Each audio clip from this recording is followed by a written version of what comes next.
저는 네임리스를 처음 갔을 때 사람들의 눈치를 보며 무대에 올라가지도 않고 기도도 크게 하지 못하며 찬양도 적극적으로 하지 못했습니다. 그래서 이번 네임리스도 어차피 가봤자 저번처럼 할 텐데 라는 생각이 들어서 가기 전에 걱정을 많이 했습니다. 그래서 이번 네임리스를 시작하기 전부터 마음속으로 이번엔 앞으로 나가야지, 그리고 기도도 열심히 해야지 라고 계속 생각하며 다짐했습니다.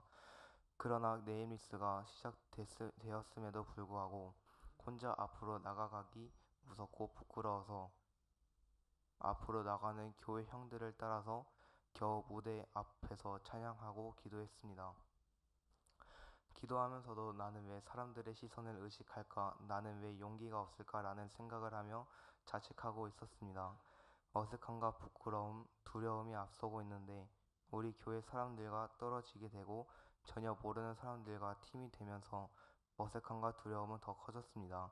그래서 모르는 사람들과 어떻게 지낼 수 있을까? 이 사람들과 어떻게 해야 친해질 수 있을까라는 생각밖에 없었습니다.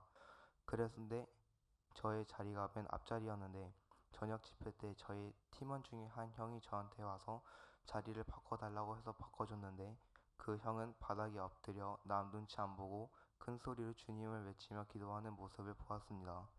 그 형을 보면서 왜 나는 주님을 만나러 온 캠프인데 다른 사람을 눈치 보는 걸까라는 생각과 나도 사람들을 의식하는 게 아니라 주님만 생각하며 더 크게 외쳐야겠다고 생각했습니다. 그래서 그 다음 날부터 주님께 집중하기 위해 더 크게 찬양하고 목이 아파도 참아가며 더 큰 소리로 기도했습니다. 기도 중에 저의 예전 기도 제목이 도전할 수 있게 해주세요라고 했던 것이 떠올랐습니다. 그때 저는 하나님께서 나한테 저 형을 보내주어 하나님께 더 나아갈 수 있도록 도전하게 하는 나의 기도 제목을 들어주시는 거나 라고 생각이 들었고, 이것 또한 하나님의 계획 속에 나를 이끌어 주셨다는 생각에 너무 놀랍고 신기했습니다. 하나님께서는 나의 기도 제목을 안 들어주시는 것이 아니라 상황과 때를 맞추어 이루어 주신다고 생각했습니다. 제가 5살 때 새 기도 제목으로 적었을 때 저는 마리오 카트를 사게 해주세요라고 기도 제목을 적었습니다. 그렇게 10년이 지나 15살 때의 기도 제목은 도전할 수 있게 해주세요였습니다.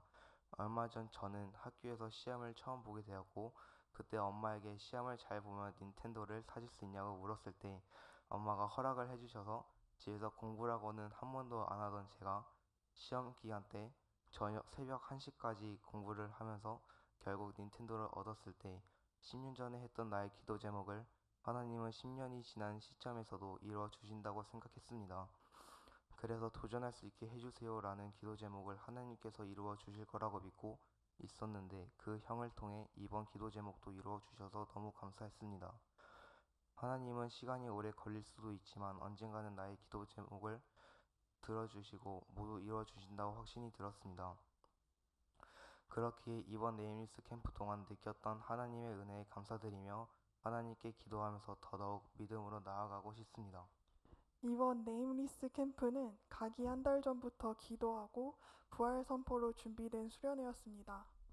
전도사님께서 주신 주님, 이 시간 주님이 실체가 되게 해주세요 라는 기도 제목을 나누며 이번 캠프의 목표는 주님이 실체가 되어 가까워지는 것 하나였습니다. 캠프에는 생각보다 많은 사람이 있었고 예배를 드린 후 배정받은 팀으로 각각 나뉘어 처음 보는 낯선 사람들과 40일 용사라는 팀에서 북캡틴으로 2박 3일을 같이 지내게 되었습니다. 저희 40일 용사의 팀 이름은 만나는 것, 하나님을 만나는 것, 예수님을 만나는 것, 성령님을 만나는 것이라는 뜻인데 다들 같은 목표로 만나 구호를 외치니 더욱 기대가 되는 시작이었습니다.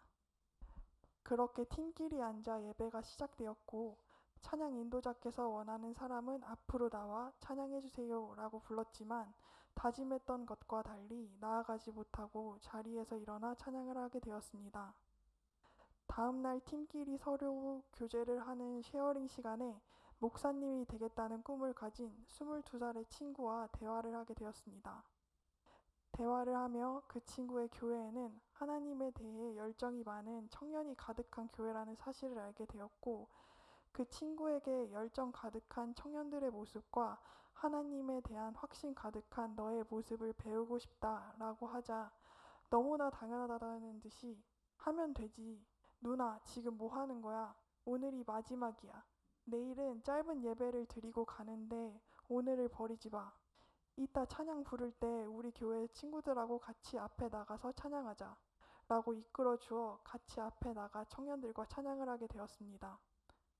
또래 친구들과 같이 뛰며 크게 찬양을 부르고 인도자의 인도를 따라 워십을 하며 충격의 예배를 마치고 난 후 뇌리에 크게 지금 뭐 하는 거야? 라는 질문이 맴돌았습니다.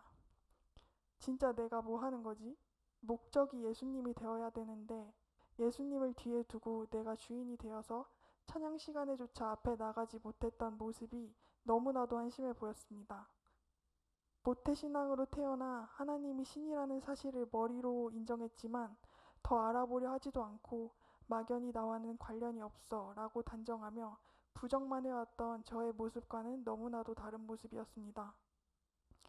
처음으로 다음 예배가 기다려졌고 찬양 시간이 즐거웠고 24년 동안 하나님과 1분을 대화하는 게 힘들었던 제가 십자가 앞에서 무릎을 꿇고 기도하는 시간이 짧게만 느껴졌습니다. 주님, 그동안에 제가 주님을 부끄러워해서 죄송합니다. 내 마음속에 들어와 주인이 되어주세요. 주님을 앞에 내세우고 더 낮아지는 삶을 살기 원합니다. 영적으로 가장 좋은 것을 주시는 주님, 주님이 주시는 고난도 기쁨으로 받아들일 수 있는 믿음을 주세요. 하나님을 더욱 알기 원합니다. 내가 나를 제한하지 않게 해주세요. 개인의 기도, 가정의 기도, 교회의 기도를 하며 머리로만 알던 예수님이 실체로 느껴지는 시간이었습니다. 부르짖을 수 있기에 너무나도 감사한 시간이었습니다. 저녁 말씀을 전해주신 김상희 목사님의 말씀처럼 예수님이라면 어떻게 생각하실까라는 물음을 품고 예수님을 믿지 못하게 하는 것들에 저항하며 나의 예루살렘을 만들길 원합니다. 캠프가 끝나고 너무 은혜로웠던 시간 와중 불안한 질문이 떠올랐습니다. 원래 나의 모습으로 돌아가는 건 아닐까? 이 시간에 알게 된 주님을 절대 잊고 싶지 않다라는 질문이었습니다. 그때 하나님께선 최우정 지사님을 보내주셔서 말씀해 주셨습니다. 너는 다시 돌아갈 수밖에 없다. 하지만 과거를 후회하며 미래를 걱정하지 말고 현재를 살며 기도하라는 말씀이셨습니다. 육은 현재밖에 살지 못하지만 모든 시간에서 나를 주관하시는 영이신 하나님을 알게 해주셨습니다. 항상 나를 위해 가장 좋은 것만 주시는 이미 이루어주신 주님을 믿으며 선포하겠습니다. 예수님 안에 내가 있고 내 안에 우리 있다. 이미 이루신 주님 화이팅! 용기 내서 사랑합시다. 감사합니다.